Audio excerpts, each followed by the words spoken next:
जय हिंद दोस्तों, आइए शुरू करते हैं प्रश्नावली 1D को, जिसमें हम पहला क्वेश्चन करेंगे बहुविकल्पी प्रश्न। इस प्रश्नावली में आपको क्या पढ़ना है? बहुविकल्पी प्रश्न। पीछे जो 3 प्रश्नावली पढ़ी गई हैं, उस 3 प्रश्नावली में सभी प्रश्नावली से रिलेटेड क्वेश्चन, इसमें सब मिक्स क्वेश्चन मिलेंगे और सारे क्वेश्चन जो आपको मिलने वाले हैं इस प्रश्नावली में सभी बहुविकल्पी रूप के प्रश्न मिलेंगे। तो इन प्रश्नों में से डायरेक्ट क्वेश्चन आपके एग्जाम में भी आते हैं, जो बहुविकल्पी के रूप में पूछे जाएंगे। 1 नंबर में क्वेश्चन आपके एग्जाम में आएगा। तो आइए शुरू करते हैं बहुविकल्पी प्रश्न। प्रत्येक प्रश्न के 4 उत्तर दिए गए हैं, सही उत्तर छांटिए। हर क्वेश्चन में आपको 4 विकल्प मिलेंगे, उसमें से एक विकल्प हमें सिलेक्ट करना होगा जो विकल्प सही रहेगा। देखिए हमारा फर्स्ट क्वेश्चन क्या है कि धन पूर्णांक 6a प्लस 5 से ठीक पहले आने वाला धन पूर्णांक होगा। 6a प्लस 5 इससे ठीक पहले आने वाला पूर्णांक, तो 6a प्लस 5 इसके ठीक पहले की बात करेगा तो उसमें से हम 1 माइनस करेंगे और ठीक बात कहेगा तो 1 जोड़ेंगे। ठीक है, तो यहां से हम इसमें क्या करेंगे, 1 माइनस करेंगे तो क्या आएगा हमारा 6a प्लस 4। तो ये उत्तर हमारा एकदम सही होगा। देख लेते हैं किसी ऑप्शन में है, तो ऑप्शन नंबर सेकंड में 6a प्लस 4 है, तो ये हमारा होगा राइट आंसर। ठीक है, तो ये वाला आंसर हमारा सही हो जाएगा। बस ठीक पहले बोला है तो 1 माइनस करेंगे और ठीक बाद बोलेगा तो 1 जोड़ेंगे। बस ये क्वेश्चन हमारा कंप्लीट हो गया। सेकंड क्वेश्चन है परिमेय संख्या है, अपरिमेय संख्या, सॉरी अपरिमेय संख्या है। तो इसमें हम देख लेते हैं अपरिमेय संख्या कौन सी है हमारी। तो अपरिमेय और परिमेय की बात आप जानते हैं, जिसे p बटे q के रूप में लिखा जाए वो परिमेय होती है और जिसे न लिखा जा पाए वो अपरिमेय। अब देखेंगे 22 बटे 7, ये तो आपको बताया ही गया है परिमेय संख्या। पाई क्या है, अपरिमेय है, तो यही वाला हमारा आंसर हो जाएगा। बाकी और संख्याओं को चेक कर लेते हैं। 0.69 लिखा है, तो इसको देखिए 69 बटे हम 10 लिख सकते हैं। यहाँ से दशमलव हटाएंगे, नीचे 1 0 चला जाएगा तो 69 बटे 10 लिख सकते हैं। और 5 बटे रूट के अंदर 16 है, तो रूट के अंदर 16, रूट से 4 बाहर आ जाएगा, तो ये क्या हो जाएगा 5 बटे 4 हो जाएगा। तो यही वाला हमारा सेकंड वाला जो है यही आंसर सही हो गया। अब थर्ड क्वेश्चन पर आइए। देखिए संख्या 4√3 है। अब यहां से ही पता चल रहा है कि 4√3 जो है ये एक अपरिमेय संख्या, आगे परिमेय है और इसे गुणा किससे किया गया है, अपरिमेय से, तो ये संख्या हमारी होगी अपरिमेय। तो अपरिमेय देख लेते हैं किसी ऑप्शन में है, फर्स्ट सेकंड थर्ड ऑप्शन में है अपरिमेय, तो ये अपरिमेय हमारा राइट आंसर हो जाएगा। फिर उसके बाद क्वेश्चन नंबर 4 पर चलते हैं। निम्नलिखित संख्याओं में परिमेय संख्या होगी। अब इनमें हम देखते हैं परिमेय संख्या कौन सी होगी। √5 तो अपरिमेय संख्या है, इसका वर्गमूल बाहर नहीं निकाला जा सकता। √1, हाँ √1 का जो वर्गमूल होगा वो 1 होगा, तो ये वाली संख्या हमारी परिमेय हो जाएगी। सेकंड वाला इसमें भी आंसर सही हो जाएगा। बात कर लेते हैं इन दोनों को, अगर आप चेक करना चाहें तो देखिए 9 का 1 में गुणा करेंगे, 9 1 कम 9, 9 4 13 हो जाएगा।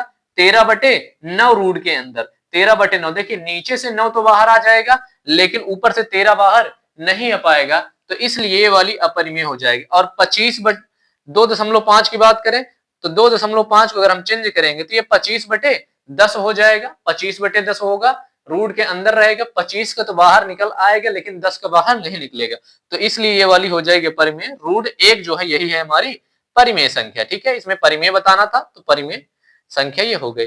फिर देखिए नेक्स्ट क्वेश्चन है हमारा क्वेश्चन नंबर 5।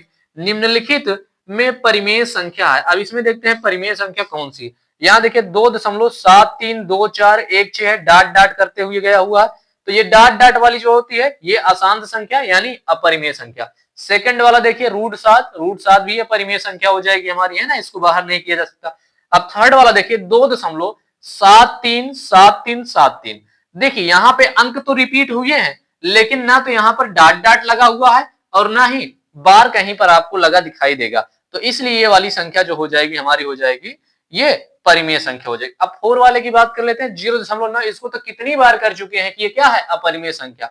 अगर यहाँ पर न होता तब ये होता क्या, परिमेय संख्या हो जाता, लेकिन 0.9 है ये अपरिमेय हो जाएगा हमारा। ठीक है, तो क्वेश्चन नंबर 5 तक दोस्तों हमारा कंप्लीट होता है। ये सभी क्वेश्चन आपको समझ में आ रहे होंगे, हम यही उम्मीद करते हुए चलते हैं। कोई समस्या हो तो आप कमेंट बॉक्स में कमेंट कर सकते हैं। ठीक है, अब आइए क्वेश्चन नंबर 6 पर चलते हैं। क्वेश्चन नंबर 6 है हमारा कि 98 के अभाज्य गुणनखंड होंगे। अब इन सभी में देखना है, 4 ऑप्शन दिए हैं, 4 ऑप्शन में अब 98 का अभाज्य गुणनखंड कौन सा है? तो 98 का हम सबसे पहले क्या करेंगे, अभाज्य गुणनखंड। तो देखिए जैसे 98 का हम गुणनखंड करेंगे तो 98 गुणनखंड क्या हो जाएगा,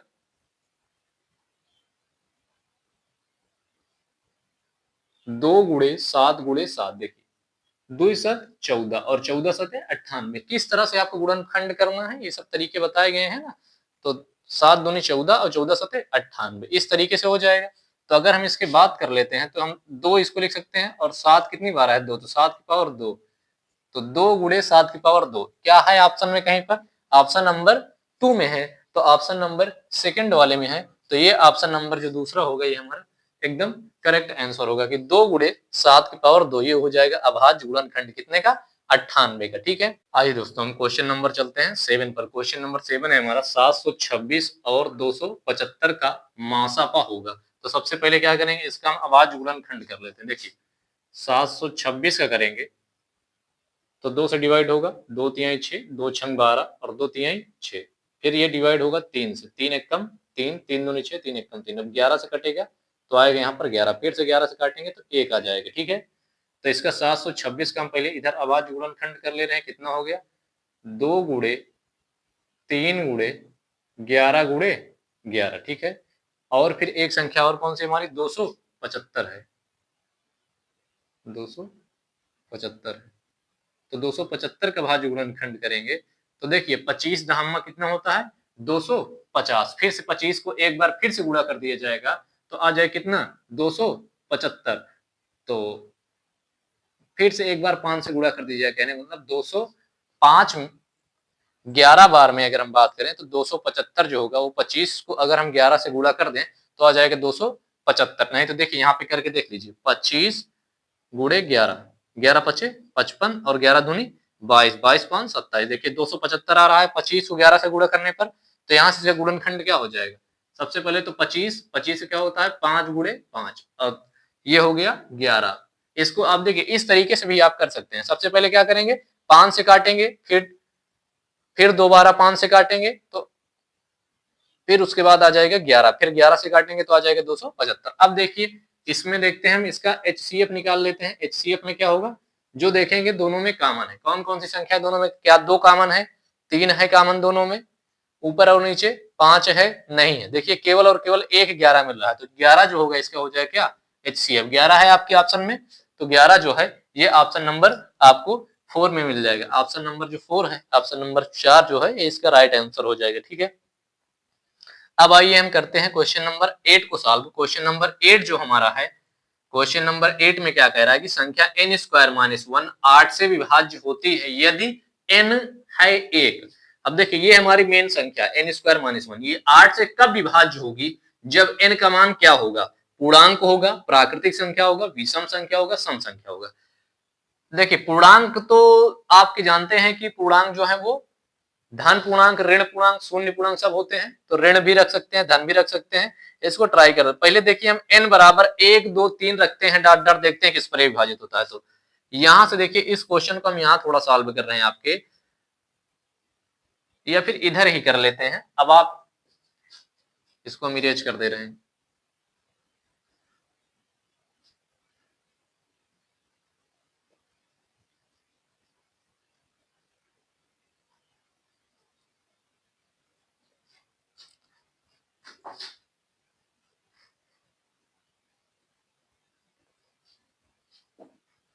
यहां से देखिए इस क्वेश्चन को हम सॉल्व करेंगे, देखते हैं क्या आता है। n बराबर 1 2 3 डॉट डॉट रखने पर, ठीक है, तो n का मान यहाँ पर रखेंगे। अगर हम n की जगह पर 1 रखेंगे तो 1 का स्क्वायर हो जाएगा माइनस 1, क्या आएगा 1 का स्क्वायर 1 ही आएगा और 1 में से 1 जाएगा 0 आ गया।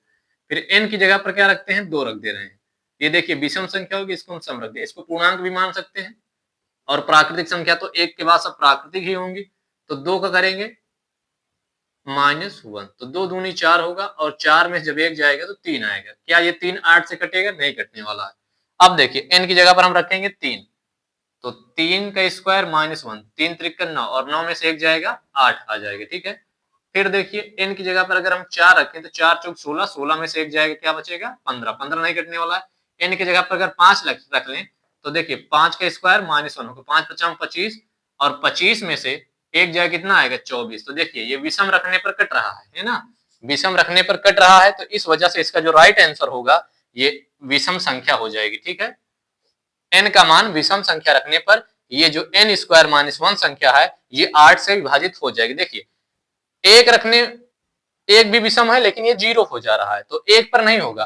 फिर देखिए 2 तो सम हो गई लेकिन 3 विषम है, 3 जब रखे n की जगह पर तो 3 n का स्क्वायर है तो 3 का स्क्वायर हो जाएगा -1, 8 आ गया। 5 रखेंगे, 5 पचाम 25, एक जाए कितना है 4, 24 क्या है 8 से विभाजित 8 त्रिक 24।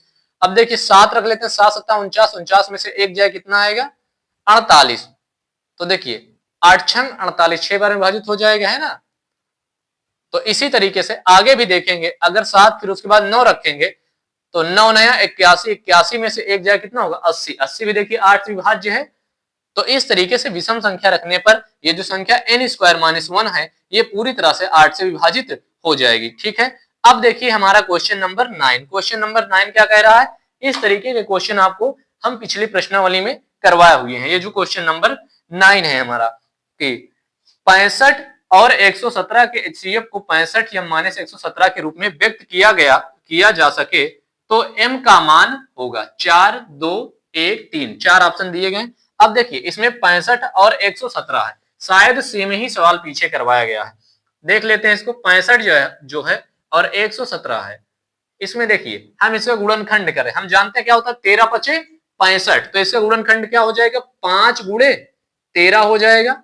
और 117 की बात कर दीजिए तो 13 9 117, 13 9 117, तो 13 जो है वो 9 बार में 117 को डिवाइड करेगा। तो यहां से हम क्या करेंगे 9 का गुणनखंड अगर करेंगे तो 3 गुणे 3 हो जाएगा और गुणे में 13।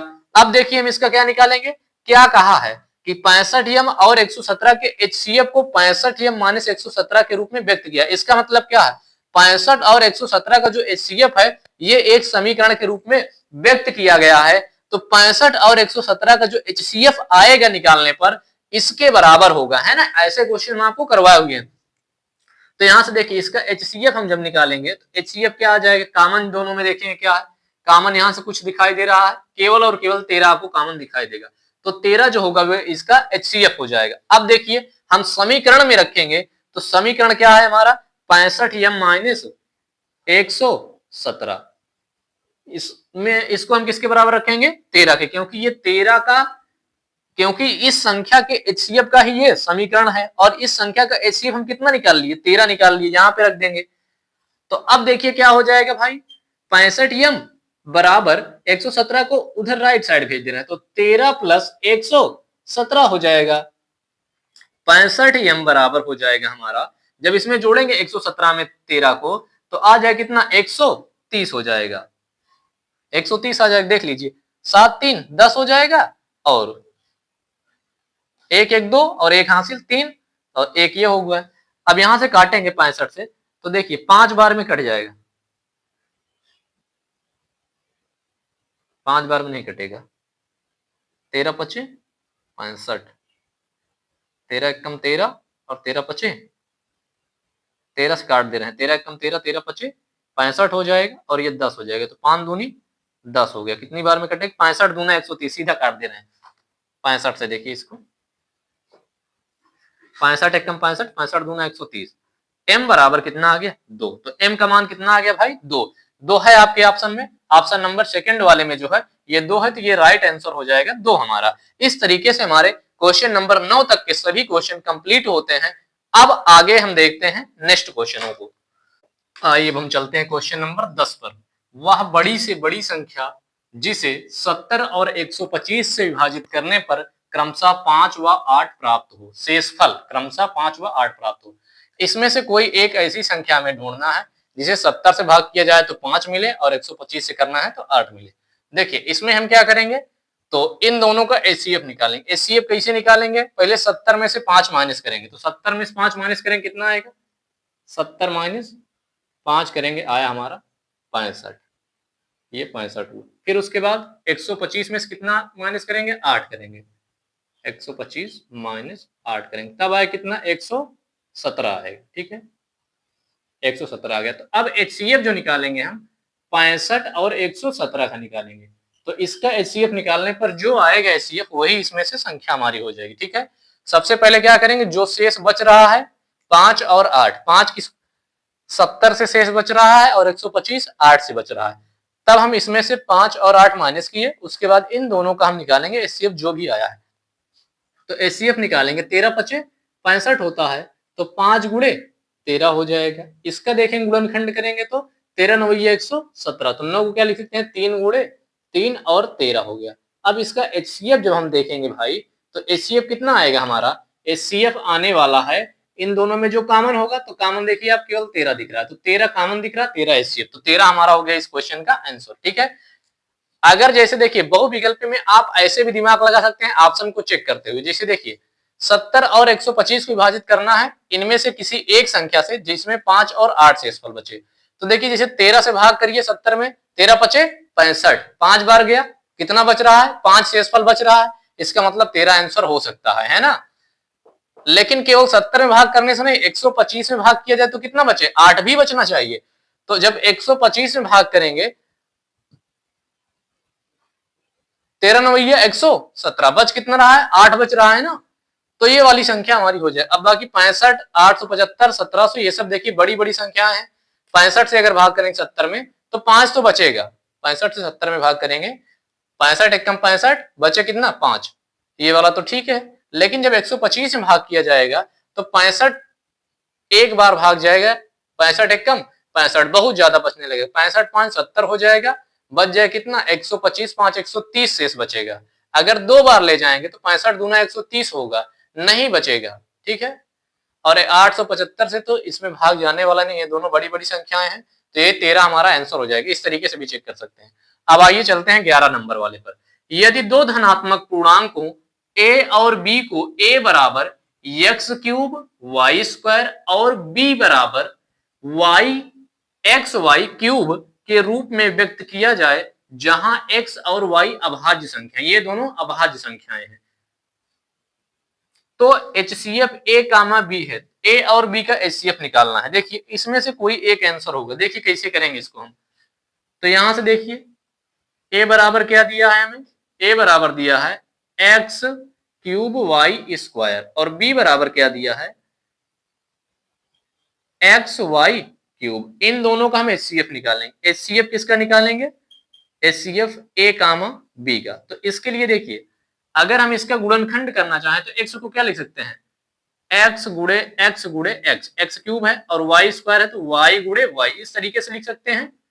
और बराबर में यहां से क्या लिख सकते हैं, इसको हम लिख सकते हैं, b को लिख सकते हैं x गुणे y, कितनी बार है 3 बार, तो y क्यूब है तो 3 बार लिख लेंगे, y गुणे y 3 बार इस तरह लिख दिए। अब देखेंगे HCF में जो जो कॉमन होगा दोनों में उसको, जैसे देखिए x कॉमन है ऊपर और नीचे दोनों में, तो x को लिख लिए, और देखिए y कॉमन है, y कॉमन है और कोई x कॉमन नहीं है, केवल एक बार x कॉमन है।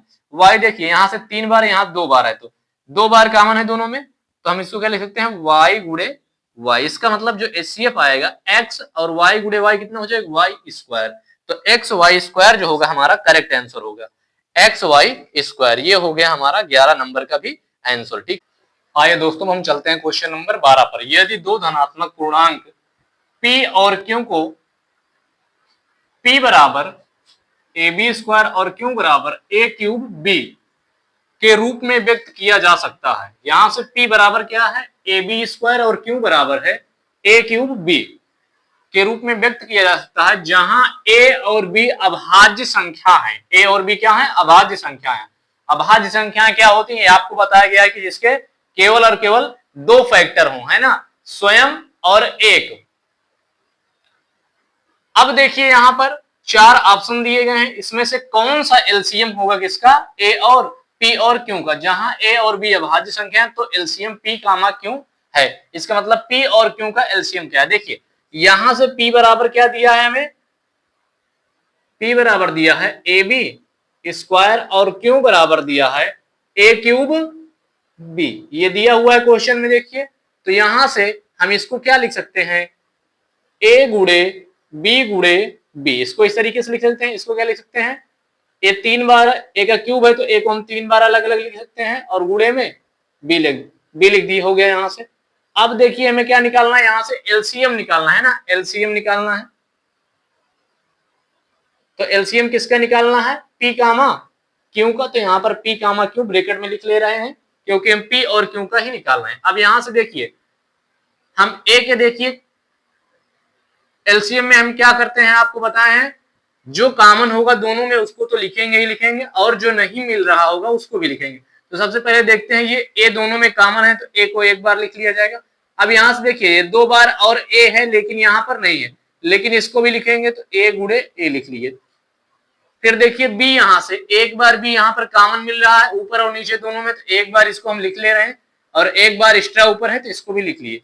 तो यहां से हमारा एलसीएम क्या आ गया, ए कितनी बार है 3 बार, तो ए का क्यूब हो गया, और बी कितनी बार है 2 बार, तो ए बी स्क्वायर, ये हमारा करेक्ट आंसर होने वाला है। ठीक है, A B A cube B square, यहां से किसी ऑप्शन में है, ऑप्शन नंबर सी में है, ऑप्शन नंबर 3 में है, देखिए यहां से ए क्यूब बी स्क्वायर, तो ये हमारा एकदम करेक्ट आंसर हो जाएगा। ओके, अब हम आइए चलते हैं क्वेश्चन नंबर 13 पर।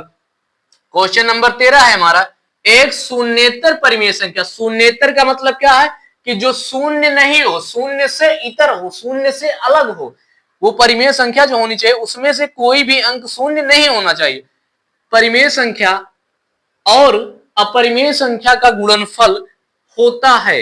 यहां से देखिए परिमेय संख्या और अपरिमेय संख्या का गुणनफल क्या होता है, आपको हम बताएं कि कोई परिमेय संख्या लीजिए, उसको अपरिमेय संख्या के साथ गुणा करिए, भाग करिए, जोड़िए, घटाइए, कुछ भी करिएगा, आपका जो आंसर आएगा वो हमेशा अपरिमेय संख्या ही आएगा। तो कहीं पर है ऑप्शन में सदैव अपरिमेय संख्या लिखा हुआ है, सदैव परिमेय संख्या, परिमेय संख्या, परिमेय या अपरिमेय संख्या एक। देखिए परिमेय या अपरिमेय संख्या का इसका मतलब या तो परिमेय या अपरिमेय, ये तो गड़बड़ बात है भाई, अपरिमेय ही होगा, या का क्या मतलब है यहां से, तो सदैव अपरिमेय संख्या होगा। सदैव अपरिमेय संख्या जो फर्स्ट वाला होगा ये एकदम राइट आंसर होने वाला है। ठीक है, एक तो नहीं होने वाला है, सदैव परिमेय संख्या नहीं होने वाला है। ओके, तो ये क्वेश्चन नंबर 13 भी हमारा कंप्लीट होता है। ठीक है, इस तरीके से 1 से 10 तक की संख्याओं दोनों सम्मिलित हैं, दोनों सम्मिलित है मतलब 1 भी सम्मिलित है और 10 भी सम्मिलित है, में से सभी संख्याओं से विभाज्य न्यूनतम संख्या है। ये न्यूनतम संख्या की बात करेगा तो हमेशा एलसीएम निकालना होगा।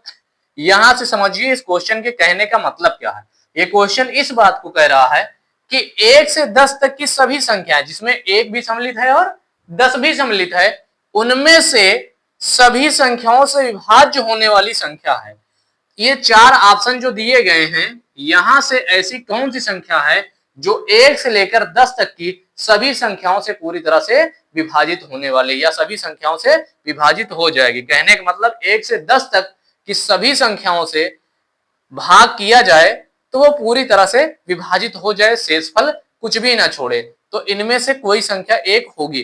तो इसके लिए हम क्या करेंगे, 1 से लेकर 10 तक की सभी संख्याओं का निकालेंगे एलसीएम, जो आएगा वही हमारा आंसर हो जाएगा। ठीक है, तो यहां से देखिए भाग विधि के माध्यम से निकाल लेते हैं। 1 2 3 4, ये 5 हो गया, 6 7 8 9 और ये हुआ हमारा 10। अब हम भाग विधि से इसको निकाल ले रहे हैं, थोड़ा सही रहेगा भाग विधि से निकालना हमें। तो 2 2 1 कम 2, 2 1 कम 2 हो जाएगा, ये तो एक ऐसे उतर गया, 3 हो गया, 2 दूनी 4 और ये 5 आ गया, 2 तिहाई 6 हो गया, ये 7 आ गया, 2 चौको 8 और ये आ गया 9, 2 पंचे 10 हो गया। ठीक है, अभी देखिए 2 से और भाग चला जाएगा इसमें, 2 से फिर और कर दे रहे हैं, यहां से ये वाला 1 आ गया, 1 1 जो आ गया उसको छोड़ देंगे, 3 हो गया, 2 1 कम 2 5 हो गया, यहां से हमारा ये 3 आ गया, ये 7 और 2 दूनी 4 हो गया, 9 यहां से 5 आ गया। अभी देखिए 2 से और भाग चला जाएगा, अभी 2 है यहाँ पर, तो इसको हम 2 से एक बार फिर से भाग करते हैं। तो यहाँ से ये 1 आ गया, ये 1 आ गया, यहाँ से ये 3 है और ये 1 है, ये 5 है हमारा, इस 3 को भी उतार ले रहे हैं, 7 हो गया, 2 1 कम 2 हो गया, 9 आ गया यहाँ से और ये हो गया हमारा 5। ठीक है, अब 2 से सब भाग चले गए। अब देखिए 3 से भाग कर रहे हैं, 3 से चले जाएंगे, तो 3 से करते हैं। इसके लिए हमें फिर उसी तरह ये 1 हो गया, ये 1 हो गया, 3 1 कम 3, अब यहाँ भी 1 बन जाएगा, यहाँ भी 1 हो गया, ये 5 है, 3 1 कम 3 हो गया, ये 7 आ गया हमारा, ये 1 आ गया और 3 त्रिक 9 और ये आ गया हमारा 5। ठीक है, अभी 3 से भाग और जाएगा, तो 3 से और कर देंगे, जब तक एक एक पूरी तरह से नहीं आ जाता तब तक इसको नहीं छोड़ेंगे। एक हो गया, ये एक हो गया, ये भी एक, ये एक आ गया, ये 5 को इसे उतार लेंगे इसी तरह से, ये एक है हमारा, ठीक है, और ये 7 है, ये एक है, 3 एक कम 3 हो गया और ये 5 हो गया। अब देखिए 3 के बाद अब किससे भाग जाएगा, अब 5 से जाएगा, तो 5 से करेंगे, एक एक पूरी तरह से हमको बचाना है ना। तो एक हो गया, ये भी एक हो गया, ये एक, ये एक, ये 5 है, ये 1 हो गया, ये 7 हो गया। हम 5 से भाग कर रहे हैं क्या, तो 5 से भाग कर रहे हैं तो इसको तो हमें खत्म कर देना चाहिए था, यहाँ मतलब एक आ जाएगा, है ना। अब यहाँ भी एक आ गया, यहाँ भी एक आ गया, ये भी एक हो गया, ठीक। अब ये 5 वाली कहानी भी खत्म हुई। अब बचा है केवल 7। अब 7 से भाग कर देंगे, तो जब 7 से भाग करेंगे तो सभी जगह पर आप देखिए एक एक आपको मिल जाएगा। तो अब एक एक मिल गया, इसका मतलब ये कहानी इसकी हुई खत्म। अब देखेंगे जो भी गुणनखंड मिले हैं उसको सबको लिख लेंगे। तो इन सबका एलसीएम कितना आ जाएगा, एलसीएम अगर अब हम निकालेंगे तो एलसीएम जो आएगा हमारा, 2 के कितने गुणनखंड है, 3 है, 3 के 2 हैं और 5 7 है, तो 2 के 3 गुणनखंड हो गए, 3 के 2 गुणनखंड है, 5 का 1 गुणनखंड है और 7 का 1 गुणनखंड है, ठीक। तो यहां से गुणा कर ले रहे हैं सबको, 2 दूनी 4 और 4 दूनी 8, 8 त्रिक 24, 24 तियां 72 हो जाएगा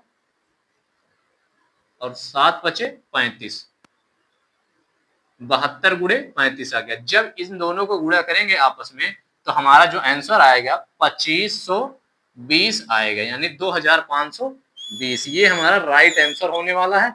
2520 में आप किसी भी संख्या से भाग देकर देख लीजिए, 1 से लेकर 10 तक की सभी संख्याओं से भाग बहुत ही आराम से चला जाएगा भाई, ठीक है। तो इस तरीके से आप इसको गुणा कर लीजिएगा अपने तरीके से, चाहे जैसे भी कर सकते हैं, ठीक है ना। तो इस तरीके से दोस्तों हमारी प्रश्नावली 1 पूरी तरह से चैप्टर नंबर 1 रियल नंबर वास्तविक संख्या खत्म होती है। अब हम नेक्स्ट चैप्टर बहुपद को पढ़ेंगे। आप वीडियो को पूरी बेहतरीन तरीके से देखिएगा और सवाल की लगातार प्रैक्टिस करिए। अगर पिछले क्लासों को नहीं देखे हैं तो उनको भी देखिए, ठीक है। और इसके साथ वीडियो को लाइक और चैनल को सब्सक्राइब जरूर करिए, साथ ही साथ अपने दोस्तों तक शेयर भी करिए ताकि उन्हें भी पढ़ाई का आनंद मिल सके। और अगर कोई समस्या होती है तो आप कमेंट करके बताएं वीडियो कैसी लगी कैसी नहीं लगी, ठीक है। तो अब हम नेक्स्ट क्लास में मिलते हैं। जय हिंद।